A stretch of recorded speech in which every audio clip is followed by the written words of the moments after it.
Hello, everybody, and welcome to the Crypto Hipster Podcast. This is your host, Jamil Hassan, the Crypto Hipster, where I interview founders, entrepreneurs, executives, thought leaders, amazing people all over the world. And today I have another amazing guest, and he is actually I forgot to ask him his title. I think CEO founder. We'll find out. I have Sebastian Pfeiffer with the Impossible Cloud Network. Sebastian, welcome to the show. Yeah, thanks for having us. Really excited. I mean, technically my title is MD, it's Managing Director, but let's basically I have an overview of the project, what we do, and I'm really excited to get this going. Awesome. Thank you for joining me today. I'm looking forward to it. And let me ask you the first question I ask everybody is what is your background, and is it a logical background for what you're doing now? So maybe to give the audience a bit of background of myself, I have a business background, and as most of the people probably that are listening in, I kind of stumbled upon blockchain, right? During my studies, actually. The concept was introduced to me as kind of this vague new technology. Nobody really was familiar with it yet. Nobody really knew what the impact was going to be. So let's put a pin in that. Fast forward a few years, I did management consulting at BCG. It's this global consulting firm. And what the stereotype really does hold true is that you get introduced to the leaders of the world, right? So all these people in charge, and you learn from scratch really about the thought process of these people. Yeah. So I think it's a great learning opportunity. And I really enjoyed the time. It was a few years. And then Impossible Cloud reached out, and that's where kind of clicked, right? So it was this vague blockchain concept that was in the air. And I now had this experience of these thought leaders throughout various industries. And that's where it kind of came together. I mean, we'll touch upon that in a second, but quickly, what we do is we decentralized version of AWS. It's hopefully much bigger than that, but in the essence, that's it. And I like when I heard that first, it just kind of clicked, right? Jimmy, it's sometimes there's these moments where it makes sense, and for me, that was that moment. So essentially, you have all these really smart people in Web3 and these amazing projects, but they talk kind of a different language than what these Web2 enterprises are used to, right? And I think that what we have a chance here at Impossible Cloud Network to make happen is to join the two worlds, right? To bridge the gap in a sense, and bring mass adoption. By mass adoption, I mean Web2 mass adoption, but not only that, introduce the Web3 concept and unleash its power, right? So that's what I think this opportunity offers us here at Impossible Cloud Network. Awesome. So let's get into it a little bit more. What is the Impossible Cloud Network all about, and how do you make decentralizing the cloud possible? I mean, a lot of people say they want to decentralize the cloud, but how do you do it? Right. It's not easy to take it away. There's a few elements, right? So I mentioned already in a nutshell, it's decentralized AWS, but it's much more than that. We view it as the new open, the evolution of cloud, right? So what does it mean? Let's start at the base layer, the infrastructure layer. What we do is we have a global network of hardware providers across different types of hardwares, right? Essentially, we have an infrastructure layer that we then offer to service providers, so cloud service providers, to leverage. We started with a first single service, which is storage, object storage, which like kind of as a POC moment, if you will, right? So once that first use case is in place and you ensure, okay, that the system is working, then you can onboard more systems, yeah, more use cases. The storage side of things is Impossible Cloud. We have almost 5 million annual recurring revenue, and that's scaling quite nicely. And now the next step is kind of to onboard more service providers to make the system happen. Then there is a third element, which is nodes. Now, this is really the average Joe piece in this ecosystem. Anybody who wants to contribute, but doesn't have enterprise-grade hardware in a data center, that does not have the ambition to provide a cloud service, this is the node service. So these nodes ensure a lot of things, essentially the network's integrity, but also much more than that in the future. And then there's a fourth element, which is kind of embracing all of this, which is the decentralized control, right? I mean, at the end of the day, we want to replace a single entity being in charge of this, or a few entities in reality to be in charge of this industry. And what we can allow for here, what the opportunity holds, is an open ecosystem with these elements in place, ensured by nodes, but in a decentralized fashion. So everybody's the owner. There's not a single entity in charge, right? And what this opportunity then brings is, rather than somebody saying we go this direction, it offers the opportunity to be much more dynamic, right? So there's market forces in place. If there is a hardware provider that is exceeding the performance of another hardware provider in the same hardware class, sort of, right? Then that hardware provider will be leveraged over the other one. If there's a certain region that's needed, we have the superpower of crypto to essentially bootstrap that new region more or less overnight, rather than going for a big data center with lots of capex, right? So essentially, maybe in a nutshell, what we want to do is an open cloud ecosystem, but an evolution of an AWS. Got it. So I was drawing out the mapping here, and isn't it? I remember a few months ago reading that there was a group of like 30 companies that was part of this decentralized cloud network, right? How do you see how do you see that playing out? Is that part of the, how would that be like a governing body? Will you be part of that, support that? What is that all about? So essentially, I think there's different projects that try to achieve similar things, I would say, right? And what makes us unique is, I think we've kind of found product market fit in a sense already, and then two, we definitely want to become multi-service, because that's where we believe the key is, to really have this open ecosystem. Because if you're a single service, if you, for instance, just do, I don't know, storage, or just do GPU, I think it's attractive, right? But it's not going to be challenging the actual hyperscalers, because people will have to pick and choose still for their business service. And what we want to enable is an ecosystem that truly replaces a centralized entity, right? So I think that's where we kind of see the vision, and which also got me here, because I believe that it just makes sense, right? It makes sense to me. Um, okay, so you have a network you're building.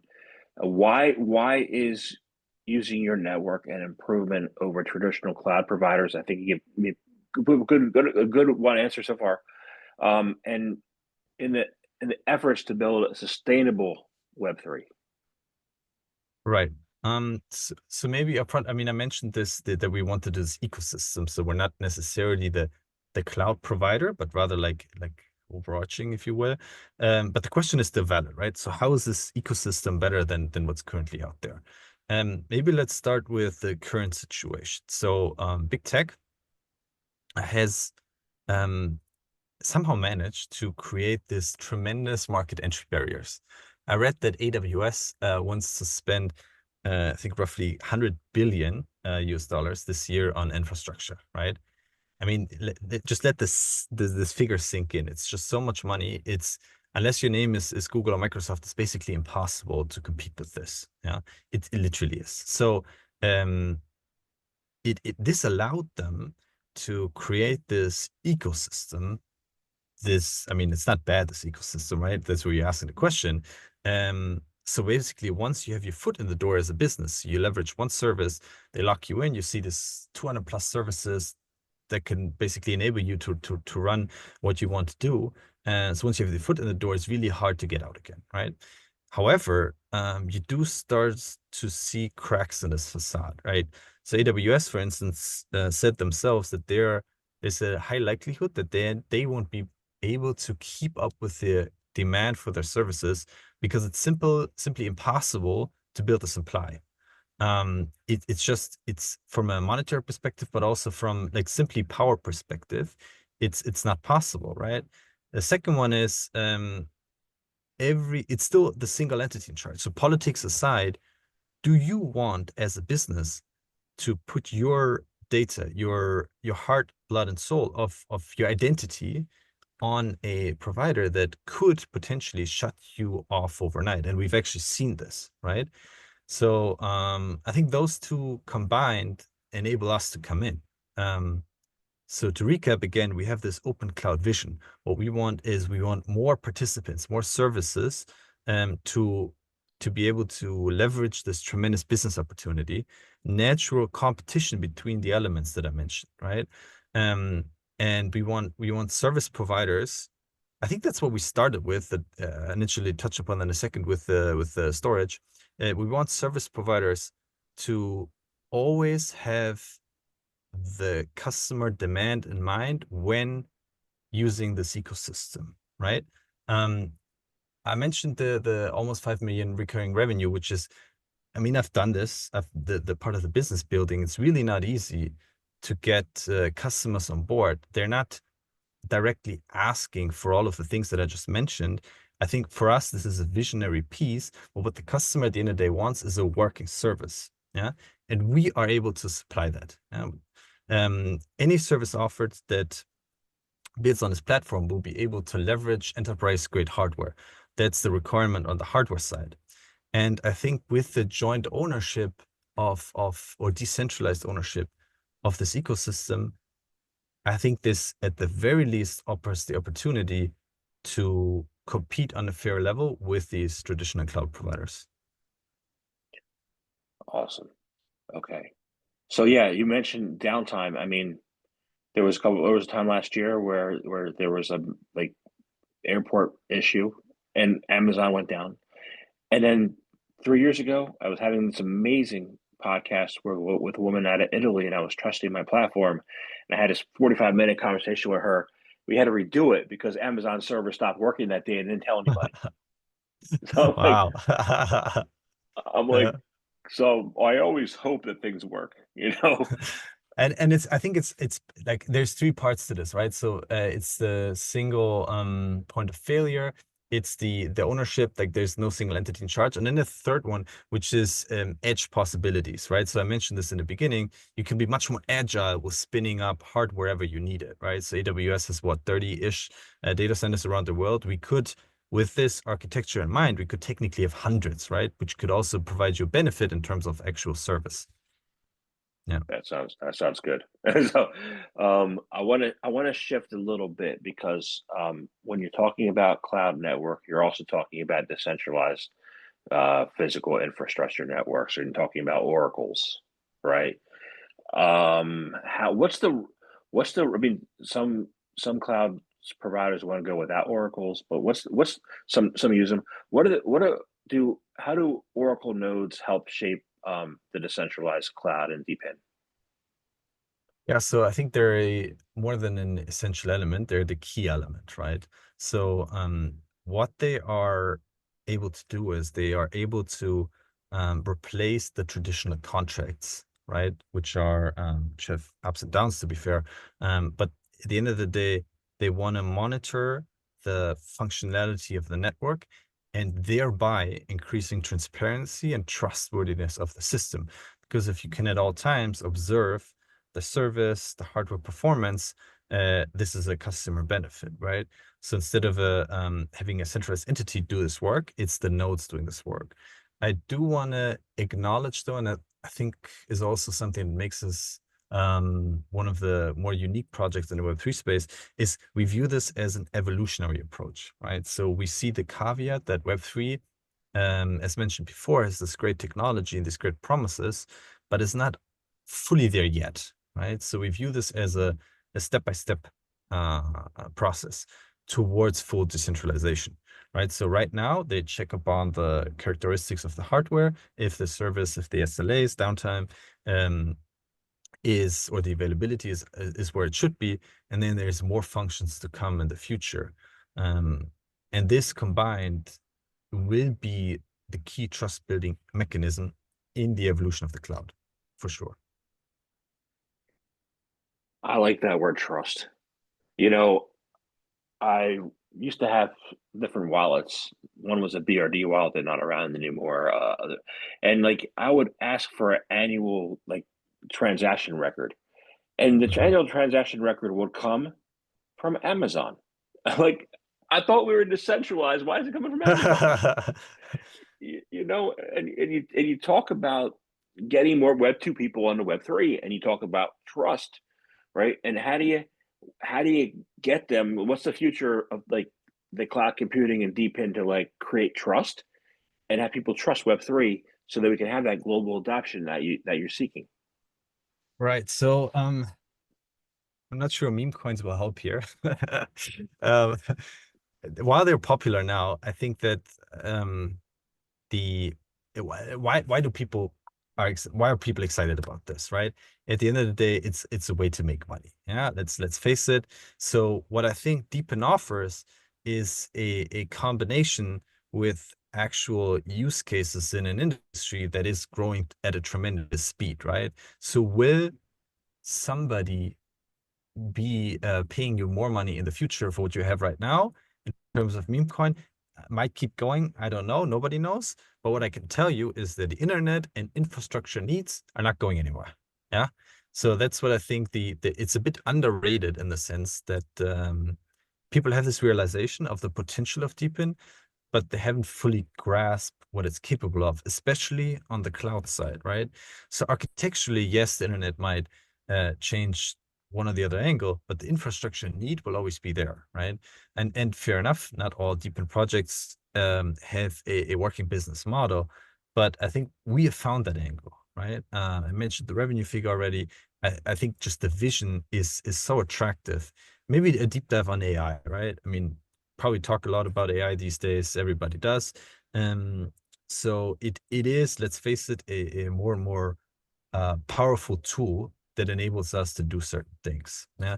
And this demand will rather keep growing than dying down, probably. And therefore, there will always be a hunger, an appetite for more and more power, right? I mentioned AWS already. They mentioned they won't be able to match the AI demand because of the demand for power in the data centers that the grid simply is not able to accommodate, right? And Shamat, I think I'm not sure you want to pronounce that name. He mentioned in one of his tweets that if you have GPUs lying around, Deepin is not a bad idea, right?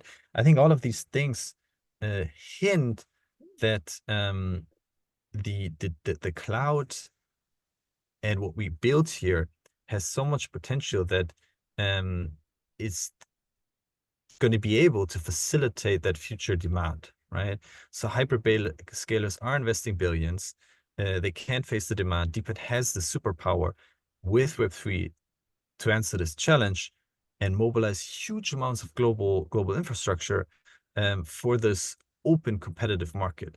So that's where I see maybe what I'm trying to portray here is an optimistic future for Deepin and computing, because it's not going to go anywhere, right? It's going to be there for the foreseeable future, and I think it's really really exciting what the next couple of months, years hold for us. You brought us some interesting points. I saw I have one of my books behind me. I have a lot of books, but one of them is my background. A book that I especially like, that's not mine, is written by an author named William Mulgier. He wrote The Business Blockchain, and I read that book when I first came in the industry. Right, he said this morning there are two types of people. You mentioned meme coins, right? There are two types of people in this industry. One who want to exploit it for their own personal benefit, and those who are building the long term future and believe in the future of blockchain technology. Right. So right now, all the money's going to the memes, and people are exploiting. You see that with like Dave Portnoy's, coin over the weekend. He got made $136 million. Always been against crypto, right? And there are other people who are building solid projects that are not getting the money. I think at some point, I'm hoping sooner than later, that there's going to be a flip.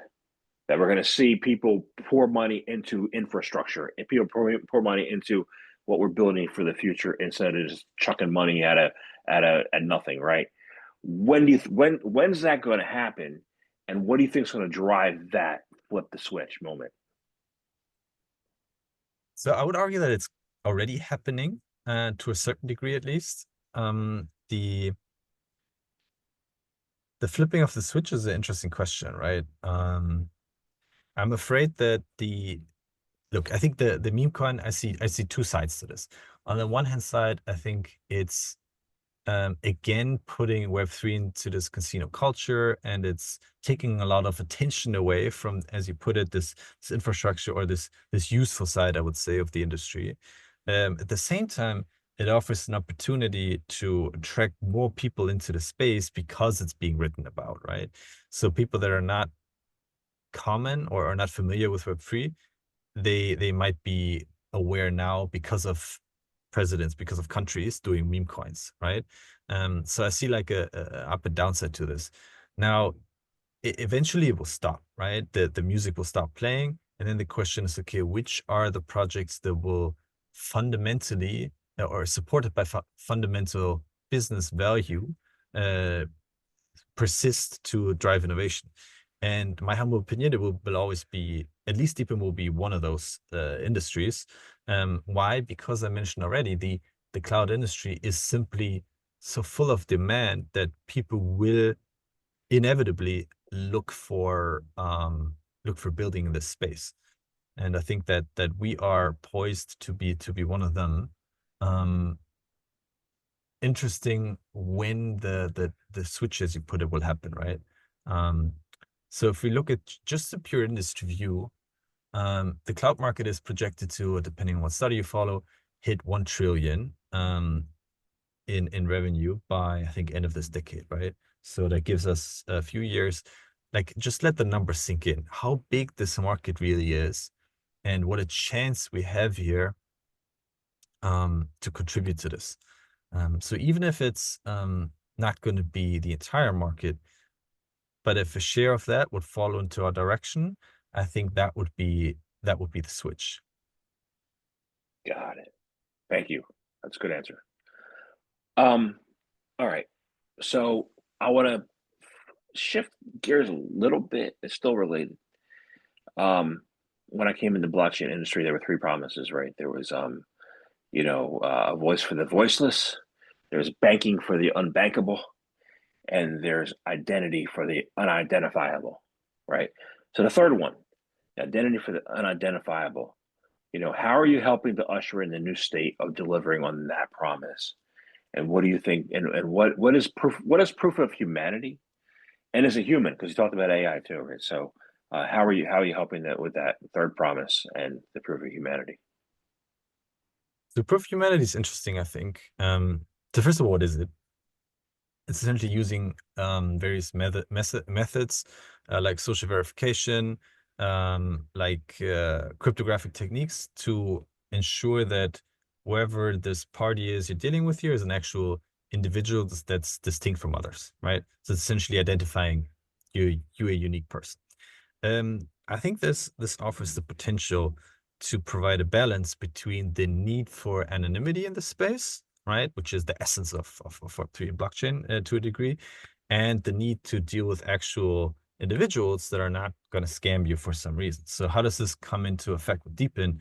Um, if you provide hardware, there's at least a certain risk that you provide some fake hardware, or that you somehow are able to buy a majority in a stake, set up fake nodes, something to game the system in a way, right? So this is proof humanity could come in and provide a solution to that. And in essence, I think for us, the step-by-step approach that I mentioned in the beginning is welcoming this technology, but at the same time, not fully embracing it yet, I would say. Whoever wants to provide hardware to our ecosystem needs to be interfaced with great hardware. We double check that it has certain certification. Why? Because the enterprise customer that is tapping into this ecosystem, they care about certain things beyond a unique individual, right? So we will use it for tokenomics and governance perspective, but I think from the demand side, we have to be. I'm not sure it solves all of the pain points yet, right? For that, it needs to develop a bit. That would be, yeah, that would be my view on this. So what pain points can you not currently address, and how do you start to? So let's make this very tangible, right? So if you put your data somewhere, what as business, what are you used to? You're used to certain compliance. So in the US, that would probably be SOC 2, in the EU ISO 27K. Point is that that's not even a qualifying criteria. That's more of a hygiene criteria, as what we use to say in business. So if it's not there, it's just simply not an option, and you're not going to win anything with this. So is the proof of humanity going to help you solve that challenge of, does the hardware that I store my data on, or the compute that I use, right, is that certified according to the requirements? Not sure if it could fully serve that challenge yet, right? So that's where we say, okay, step-by-step approach, to make sure that nobody's gaming the system, in the sense of one of the use cases that I just mentioned. I think proof of humanity is great. Can it solve the compliance demand amongst other challenges? Not 100% convinced yet.